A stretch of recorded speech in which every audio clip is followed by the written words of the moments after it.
Assalamualaikum warahmatullahi wabarakatuh. Halo semuanya. Kami dari kelompok 10.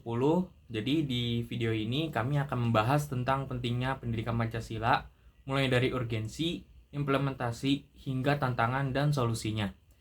Sebelum itu, saya dan teman-teman saya ingin memperkenalkan diri terlebih dahulu dengan saya sendiri, Muhammad Arya Sutriyono.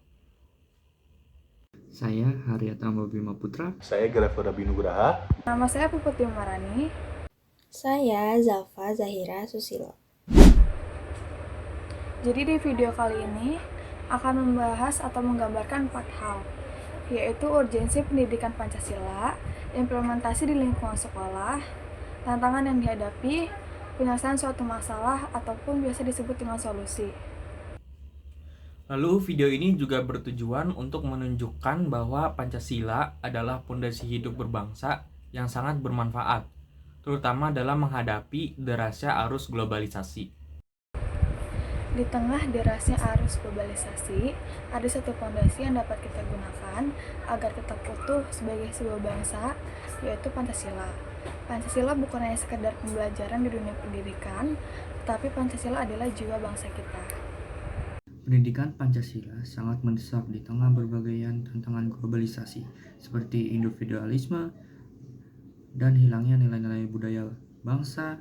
Pancasila membantu melalui kegiatan seperti gotong royong dan musyawarah sehingga kita tetap bersatu pada identitas bangsa. Menurut Sutisna 2022, pendidikan Pancasila dapat menciptakan kepribadian yang beretika, berintegritas, dan bertanggung jawab. Undang-Undang Dasar NRI tahun 1945 yang diamandemen dalam pasal 31 mengamanatkan negara untuk menyelenggarakan pendidikan bagi seluruh rakyat Indonesia.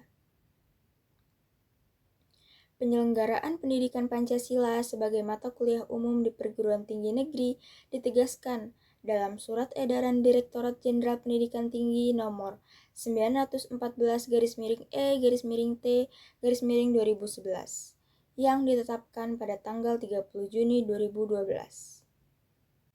Menampilkan cuplikan atau kutipan pasal 31 Undang-Undang Dasar 1945 sebagai sistem dalam pendidikan nasional. Oke, jadi apa sih contoh atau implementasi Pancasila dalam lingkungan sekolah? Nah, salah satunya itu ada kerja bakti atau gotong royong. Jadi kerja bakti atau gotong royong itu wajibkan untuk siapa? Nah, kerja bakti atau gotong royong itu diwajibkan untuk seluruh warga sekolah, termasuk para siswa-siswi, para guru, dan para pegawai-pegawai yang ada di sekolahan. Nah, tujuannya apa sih kerja bakti atau gotong royong itu? Tujuannya itu adalah untuk mencapai tujuan bersama, misalnya merapikan fasilitas, bersih-bersih, atau ingin membuat sebuah acara, atau juga ingin mencapai sebuah tingkat atau penghargaan adiwiyata. Nah, terus untuk manfaatnya apa? Manfaatnya sendiri itu ada banyak dan beragam. Yang pertama, yaitu adalah melatih kebersamaan, melatih kerjasama, saling menghargai, dan melatih kedisiplinan tentang kebersihan. Oke, sekarang kita sudah bersama dengan narasumber kita nih. Mungkin boleh perkenalkan diri dulu, Mas? Boleh Mas, perkenalkan nama saya Muhammad Akirido dari Prodi Pendidikan Teknik Mesin Mas. Oke, jadi dari kita ini ada beberapa pertanyaan nih. Mungkin yang pertama-tama tuh kayak pengalaman Mas nih dalam matkul Pancasila atau pelajaran Pancasila tuh gimana ya? Dari pengalaman saya Mas ya, dari sekolah sampai kuliah itu Pancasila itu menurut saya itu adalah pedoman hidup bagi saya Mas. Karena dari pendidikan tersendiri Pancasila itu sangat penting Mas. Jadi kalau menurut Mas sendiri nih untuk di kuliah ini Pancasila masih diwajibkan atau dihilangkan saja? Harus diwajibkan Mas karena dari beberapa pengalaman saya ya dalam melakukan Pancasila ini, karena Pancasila itu sebagai landasan kita Mas, dari entah itu kuliah ataupun hidup gitu Mas. Oke, jadi sebagai pedoman gitu ya. Oke, mungkin sekian dari kita ya. Assalamualaikum warahmatullahi wabarakatuh. Tantangan yang dihadapi adalah anggapan bahwa Pancasila adalah mata pelajaran yang membosankan dan teoritis. Selain itu, perkembangan teknologi membuat nilai-nilai Pancasila tergerus. Solusinya adalah membuat Pancasila lebih interaktif dan menyenangkan seperti melalui video, diskusi kelompok, ataupun proyek sosial.